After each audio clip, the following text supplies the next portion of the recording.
pemirsa, sebelum menyampaikan firman Tuhan, saya ingin menyanyikan sebuah pujian bagi Tuhan dan untuk kemuliaan bagi nama-Nya.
Salam saudara pemirsa, selamat berjumpa kembali dengan kami dalam program Berita Pengharapan. Saudara pemirsa, kita masih di seputar kebangkitan Tuhan Yesus. Saya ingin mengatakan kepada saudara sekalian sebuah rahasia besar dalam firman Tuhan yang akan saya sampaikan sebentar. Kenapa? Kenapa itu pintu kubur itu harus digulingkan oleh malaikat? Padahal Yesus kan sudah mengenakan tubuh kemuliaan. Dengar baik firman Tuhan sebentar. Mari kita berdoa sebelumnya. Bapa, dalam nama Yesus, terima kasih untuk firman Tuhan yang akan kami dengar sebentar. Kami percaya bahwa Tuhan, Engkau hadir di sini, hadir di tengah-tengah para pemirsa, seluruh jemaat yang menyaksikan program ini, sehingga oleh anugerah Tuhan kami semua diberkati. Karena Yesus sudah bangkit, membangkitkan segala bidang kehidupan kami. Terima kasih Tuhan. Dalam nama Yesus kami berdoa. Haleluya. Amin. Saudara pemirsa, mari kita membaca Alkitab kita dari Injil Matius, Perjanjian Baru, Injil Matius pasal 28 ayat 1 sampai 10. Matius 28 ayat 1 sampai 10. Demikian bunyi firman Tuhan. Saya hanya baca ayat 2 saja. 2, 3 ya, ayat 2 dan 3. Demikian bunyi firman Tuhan. Maka terjadilah gempa bumi yang hebat, sebab seorang malaikat Tuhan turun dari langit dan datang ke batu itu dan menggulingkannya lalu duduk di atasnya. Wajahnya bagaikan kilat dan pakaiannya putih bagaikan salju. Amin. Ya, itu yang saya katakan tadi dalam bagian pendahuluan. Cukup mengherankan kenapa malaikat mesti turun, malaikat yang dahsyat itu turun, Alkitab katakan, turun ke batu itu. Ada apa dengan batu itu? Yang pertama, batu itu menunjukkan kekuasaan pemerintahan penjajah pada waktu itu. Kenapa? Di situ dipasang, kalau kita lihat itu gambar dengan apa? Batu itu bentuknya bulat begini. Ya. Kemudian di situ dipasang apa? Segel atau meterai. Barang siapa berani membuka meterai itu, mereka akan dibunuh oleh serdadu tentara Romawi yang berjaga di situ. Ya, mungkin mereka kena isu bahwa itu akan dicuri, mayat akan dicuri oleh para murid Yesus, maka kemudian dijaga sedemikian rupa. Karena kata para imam itu, imam kepala mengatakan bahwa nanti penyesatan yang berikutnya lebih parah daripada sebelumnya. Saudara sekalian, itu sebabnya perlu malaikat datang. Padahal Yesus sudah mengenakan tubuh kemuliaan, kan? Sudah melihat bahwa dia bisa tembus pintu yang tertutup, ya. Pintu yang tertutup, para murid bersembunyi karena takut kepada orang Yahudi. Luar biasa, dia tembus. Tapi sekali ini bukan soal dia bisa tembus keluar, karena dia sudah bangkit, dia menangkan tubuh kemuliaan, dia lebih hebat dari malaikat. Tetapi oleh karena di situ tadi ada segel, ada tanda larangan yang diberikan oleh pemerintah penjajahan Romawi supaya jangan diutak-atik itu batu kubur itu. Saudara pemirsa, saya ingin menolong kita hari ini.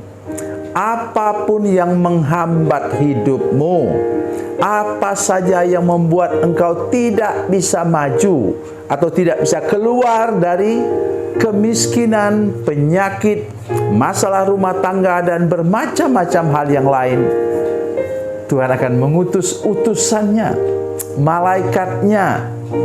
Tangan Tuhan sendiri, kata firman Tuhan dalam Yesaya 41 ayat 10, tangan kanan Tuhan akan memberi kepadamu kemenangan, akan membongkar semua hambatan itu, saudara sekalian. Pada Paskah tahun ini, saya mengajak kita semua untuk belajar percaya, berserah penuh kepada Tuhan bahwa tidak ada kuasa manapun yang dapat menghambat engkau untuk maju, untuk berkembang, untuk bertumbuh, untuk diberkati oleh Tuhan. Dengar baik firman Tuhan hari ini yang saya sampaikan pada saudara-saudara sekalian. Itu hal yang pertama. Yang kedua, mari kita perhatikan ayat 4 dan ayat yang kelima. Dan penjaga-penjaga itu gentar ketakutan menjadi seperti orang mati. Akan tapi malaikat itu berkata kepada perempuan-perempuan itu, janganlah kamu takut, sebab aku tahu kamu mencari Yesus yang disalibkan itu. Oh, haleluya. Coba saya lihat, malaikat yang sama membuat ngeri para penjaga, para tentara itu. Sudah tahu, mereka sudah terlatih untuk bunuh orang. Mereka sudah terlatih menghadapi hal yang menakutkan. Tapi di hadapan malaikat itu mereka tersungkur seperti orang mati, ketakutan. Tetapi ketika dia melihat perempuan-perempuan datang itu, ayat 1 datang, kok ngomongnya lemah lembut ya? Nah, itulah artinya saudara sekalian, apapun yang engkau hadapi, kalau engkau punya hati yang saya selalu katakan kepada saudara sekalian, apa? Sabar, rendah hati, dan setia, maka engkau akan berhadapan dengan sesuatu yang juga lemah lembut. Malaikat yang tadi katanya sangar, mengerikan, itu untuk orang yang sedang merencanakan hal yang jahat, saudara sekalian. Jadi saya minta kepada kita sekalian hari ini, Mari kita punya sikap hati yang benar, sikap hati yang mencari Tuhan, sikap hati yang lemah lembut dan rendah hati. Itu buah Roh Kudus sekalian. Supaya kita berhadapan dengan Tuhan dan malaikatnya, kita melihat wajah yang lemah lembut, yang mengasihi, yang penuh kasih, yang mau menolong kita. Apa kata malaikat itu? Katanya, ya, tetapi sebab aku tahu kamu mencari Yesus yang disalibkan itu. Ia tidak ada di sini sebab ia telah bangkit. Sama seperti yang tadi katakannya. Mari lihatlah tempat ia berbaring. Begitu lemah lembut dan baik. Itulah kalau sudah menjaga hidup saudara sekalian. Hiduplah dengan benar di hadapan Tuhan. Carilah Tuhan, utamakan Tuhan dalam hidup saudara sekalian. Maka engkau akan berhadapan dengan pintu terbuka. Segala jalan sudah dimuluskan oleh Tuhan. Saudara dapat melangkah berjalan bersama dengan Tuhan, bahkan di tengah badai sekalipun. Tuhan Yesus memberkati, Tuhan Yesus baik. Mari kita berdoa. Bapa, dalam nama Yesus, terima kasih untuk firman Tuhan ini. Kami percaya bahwa bagi kami yang mencari Tuhan, yang mengutamakan Tuhan, menomorsatukan Tuhan, Tuhan akan membawa kami pada jalan lemah lembut, jalan yang baik, jalan shalom, bersama-sama dengan Tuhan. Terima kasih Bapa di surga. Dalam nama Yesus kami berdoa. Haleluya. Amin.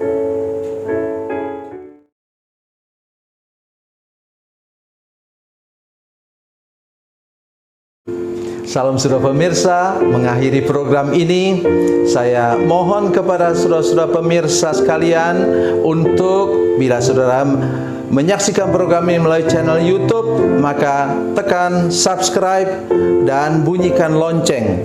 Dan bila saudara menyaksikan program ini melalui channel Facebook, maka tolong saudara-saudara sekalian tekan like dan juga komen.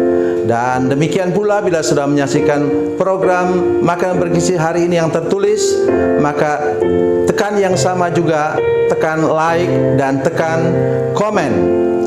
Dan tolong saudara-saudara sekalian untuk membagikan program ini, share program ini di channel saudara-saudara sekalian, supaya lebih banyak lagi orang diberkati melalui program ini. Tuhan Yesus memberkati, Tuhan Yesus baik.